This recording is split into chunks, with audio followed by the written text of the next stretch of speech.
നമുക്ക് ഗുരുതരമായ തെറ്റാണെന്ന് ഞാൻ മനസ്സിലാക്കിയിട്ടുണ്ട്. അത് തെറ്റ് ചെയ്തയാൾക്ക് ശിക്ഷ കിട്ടും. അതിന് നമുക്കതിനകത്ത് വിഷമമില്ല. അത് നമ്മൾ പ്രതീക്ഷിക്കുന്നുണ്ട്. പിന്നെ ഒരു കാര്യം കൂടെ എനിക്ക് പറയാനുണ്ട്.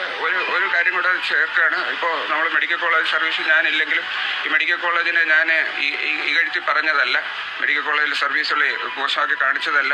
കേരളത്തിലെ ലക്ഷം ജനങ്ങളുടെ ആശ്രയമാണ് തിരുവനന്തപുരം മെഡിക്കൽ കോളേജ്. കേരളത്തിലെ മാത്രമല്ല, തമിഴ്നാട് ജില്ലകളിൽ നിന്നും കർണാടകത്തിൽ നിന്ന് പോലും ആൾക്കാർ ഇവിടെ വരുന്നുണ്ട്. അതിപ്രശസ്തമായ സ്ഥാപനമാണ്. 1956 ഉദ്ഘാടനം ചെയ്ത സ്ഥാപനമാണത്. വളരെ പ്രശസ്തമായ സ്ഥാപനമാണ്. വളരെ അതിപ്രശസ്തരായ ഡോക്ടർമാർ വർക്ക് ചെയ്യുന്ന സ്ഥലമാണ്. ഇല്ല, ഒരു ചട്ടലംഘനത്തിന് സാധാരണ സസ്പെൻഷനാണ് അതിൻ്റെ ചെയ്തത്. അതിനനുസരിച്ചുള്ള ഗുരുതരമായ തെറ്റാണെന്ന് ഞാൻ മനസ്സിലാക്കിയിട്ടുണ്ട്.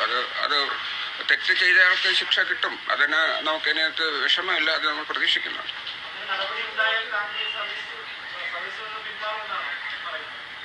ഇല്ല, അതെങ്ങനെയാണെന്ന് നോക്കട്ടെ. അതിപ്പോൾ നമുക്ക് പറയാൻ പറ്റില്ലല്ലോ. ഒരു സസ്പെൻഷൻ ആണോ, എന്താണ് ഉദ്ദേശിക്കുന്നത്, എത്ര നാളത്തേക്കാണോ, അത് സ്ഥലം മാറ്റം വല്ലതും ആണോ, എന്താണെന്ന് അറിയില്ല. എന്തായാലും മറ്റു പ്രിപ്പറേഷൻ, എനിക്ക് പിന്നെ സാമ്പത്തിക ബാധ്യതകളൊന്നുമില്ല. എനിക്ക് ലോണുകളോ കടങ്ങളോ ഒന്നുമില്ല. എൻ്റെ വൈഫിന് ജോലിയുണ്ട്, മക്കൾക്ക് മൂത്തയാൾക്കും ജോലിയായി. അപ്പോൾ അവരുടെ വരുമാനമുള്ളത്. പിന്നെ എനിക്ക് അങ്ങനെ വലിയ ചിലവില്ല. എനിക്കൊരു ബൈക്കിന് പെട്രോൾ അടിക്കാനുള്ള പൈസ കിട്ടിയ എൻ്റെ ഒരു ദിവസത്തെ കാര്യങ്ങൾ. വേറെ കടുത്ത തീരുമാനങ്ങളൊന്നുമില്ല. അവരുടെ ശിക്ഷ സ്വീകരിക്കുക എന്നുള്ളത് മാത്രമേ. തെറ്റ് ചെയ്താൽ ശിക്ഷ സ്വീകരിക്കുന്നതിൽ എനിക്ക് അതിന് മടിയുമില്ല. പിന്നെ ഒരു കാര്യം കൂടെ എനിക്ക് പറയാനുണ്ട്. ഒരു കാര്യം കൂടെ ചേർക്കുകയാണ്. ഇപ്പോൾ നമ്മൾ മെഡിക്കൽ കോളേജ് സർവീസ് ഞാനില്ലെങ്കിലും ഈ മെഡിക്കൽ കോളേജിനെ ഞാൻ ഇകഴ്ത്തി പറഞ്ഞതല്ല. മെഡിക്കൽ കോളേജിൽ സർവീസുകൾ മോശമാക്കി കാണിച്ചതല്ല.